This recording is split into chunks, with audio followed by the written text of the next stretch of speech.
To Washington, D.C. now, President Joe Biden headed to South America for the Asia-Pacific Economic Cooperation Summit in Lima, Peru, APEC. Overshadowing this trip is Biden's final meeting with Chinese President Xi Jinping. The two leaders are expected to hold talks spanning a range of global topics, including the heightened tensions between Washington and Beijing. This final meeting comes as Biden begins the process of transitioning power to President-elect Donald Trump. CBS News Chief White House correspondent Nancy Cordes is at the White House for us. Nancy, thanks so much for joining us. What can we expect to come from this trip and the final meeting between these two leaders?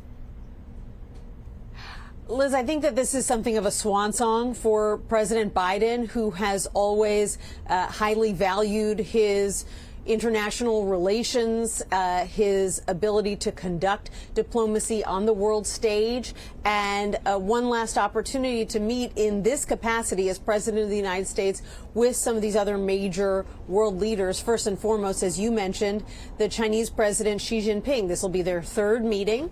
They last met about a year ago in California. And there are a lot of things on the table to talk about. Certainly the White House wants to be able to talk about human rights in China. They want to talk about Taiwanese sovereignty. They want to talk about Chinese support for Russia in its invasion of Ukraine. But obviously what's overshadowing all of this is the fact that there is going to be a new president in less than 70 days who has a very different approach to foreign policy than President Biden does. And of course, first and foremost on the minds of these world leaders that President Biden is going to be meeting with over the next 6 days is what's going to happen when President Trump takes office and tries to impose these 20% across the board tariffs on imported goods, as he's been promising to do. That's something that a lot of countries are really worried about. Yeah, and of course, Nancy, this trip comes on the heels of that meeting between Trump and Biden that lasted 2 hours yesterday.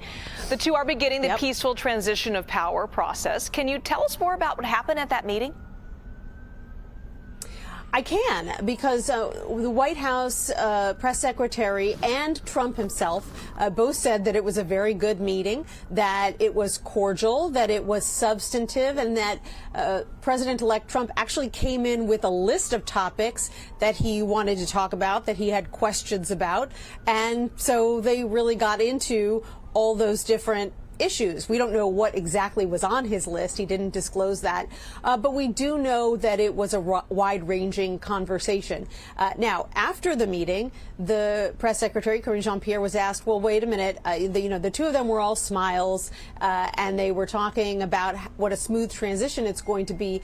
But this is someone who President Biden has frequently referred to as a threat to democracy. Does he still believe that? And she conceded yes.